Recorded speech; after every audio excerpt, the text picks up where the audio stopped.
Though, aren't you happy that the 49ers did not draft Shemar Stewart? What a mess. A lot uglier than this view. This is Castelmola. We're in Sicily. We're in Italy now. And it is golden hour with a look at the volcano. Yes, Mount Etna right in front of me. That erupted a few days ago. Might still be steaming at this moment, but we can talk about Shemar Stewart not going to the 49ers. Instead, they've got Mykel Williams. I'm sure that they're thrilled to have Mykel. Cincinnati has a situation on their hands. Shemar Stewart does not want to sign because he doesn't like the default clause in the contract. It means that the first round guaranteed money can be voided by the Cincinnati Bengals if there are any off-field issues. And Shemar Stewart and his agent don't agree with that. So that is ongoing. The 49ers obviously very, very happy to have Mykel Williams aboard instead. But they have not signed Alfred Collins. The latest news for San Francisco is that CJ West is signed. That is the defensive tackle out of Indiana. So everybody but Alfred Collins out of the 2025 draft class has officially signed for San Francisco.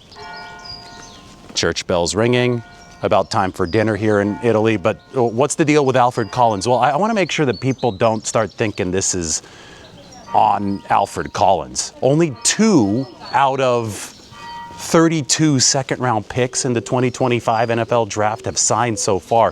What we're seeing right now is an extremely unusual occurrence where precedent is changing right in front of our eyes. And the league, the agents, the players signing these second-round picks are trying to figure out how to make sense out of all this. So basically, first-round picks have had fully guaranteed contracts ever since the new collective bargaining agreement, or it's actually 2 collective bargaining agreements ago, was implemented in 2011. So Shemar Stewart and the Bengals are haggling over the potential voiding of guarantees, not due to play, but due to off-field issues. But due to play, first-round picks, ever since 2011, all first-round picks have had fully guaranteed contracts. Those guarantees have typically not extended into the second round until this year.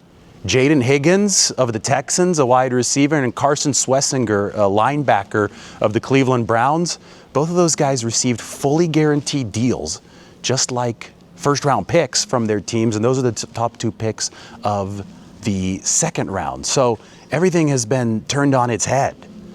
The top 2 picks of the second round have fully guaranteed deals worth about $10.8 million. And now the rest of the second rounders are in a position where they also want some fully guaranteed money. They want in on this fully guaranteed money party.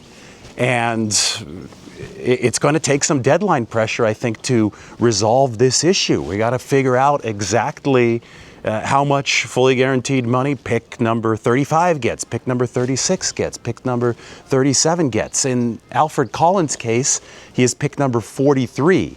He's due a contract about $10.3 million total. So how much of that's going to be fully guaranteed? Right now, he's got a signing bonus that's slotted to him through the collective bargaining agreement at $4.1 million. Beyond that, it's going to be up to the team and Alfred Collins' agent to determine exactly where his total amount of fully guaranteed money is going to land. It's obviously not going to be as high as the top 2 guys, Higgins and Swessinger, but it's probably going to be substantial because he is higher up in that second round as the 11th pick of that second round. So Alfred Collins, he's dealing with a calf issue. They expect him ready for training camp. They're going to need him signed by training camp so he can participate.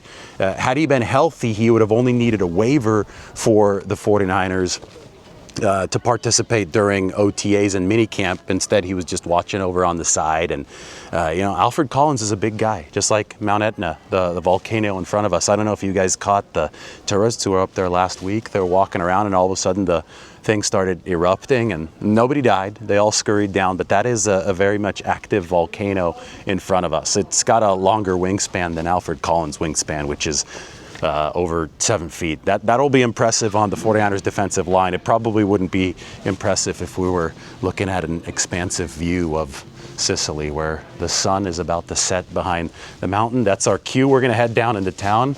We're going to get some dinner, and we're going to keep on talking about this 49ers defensive line and Alfred Collins, because, you know, somebody the other day, they commented, hey, David, you forgot about Collins. You're talking all about CJ West and Mykel Williams. Well, I have seen CJ West and Mykel Williams participating on the practice field.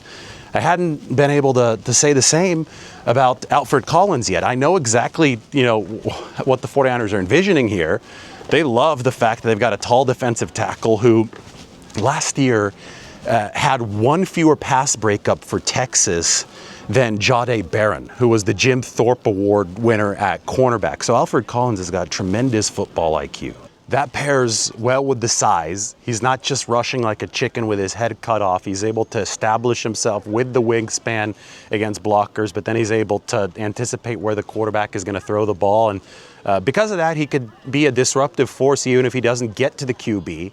I think that he has gotten to the QB, but his strength right now is his ability to disengage run blockers. Just like CJ West and just like Mykel Williams, first things first with Alfred Collins, and that is to stop the run. I think he is a big-time weapon in that regard. Now, you see ahead of me, that's the town of Taormina. Those of you who are White Lotus fans, season 2 of White Lotus was filmed here in Italy, and the hotel, I think it's the Four Seasons. It was obviously the White Lotus in the show. It's right down there. It's where it all happened, in the White Lotus. The place closer to us right there, by the way, has really, really nice pizza. Now, this used to be a Greek acropolis, and then it turned into an Italian town. And, you know, Italy wasn't unified until World War I. So you had so many independent towns, and a lot of them were strategically positioned at the top of hills and the top of cliffs. There's another one called Orvieto. I talked about it from Malta the other day that I'd visited, but this might be even more spectacular. What else is going on in 49ers land? Well, George Kittle said that he likes golfing with Kyle Shanahan in Cabo over the offseason, winning football games with him during the season. They've obviously done a lot of both over their time. George Kittle also came to Deebo Samuel's defense. There's a ridiculous clip going around showing Deebo Samuel running at Commanders practice, obviously half speed. It was during an installation drill, and one of those viral aggregator accounts was like, oh, look how slow Deebo Samuel is. Well,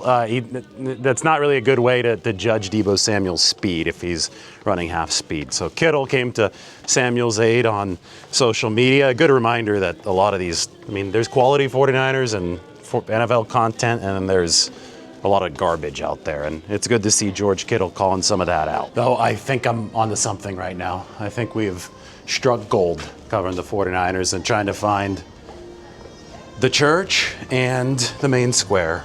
Aren't you glad that the 49ers did not draft Shemar Stewart? It's the Mykel Williams show for San Francisco. And of course, we have to finish at a very obvious spot with a look at the volcano, still active.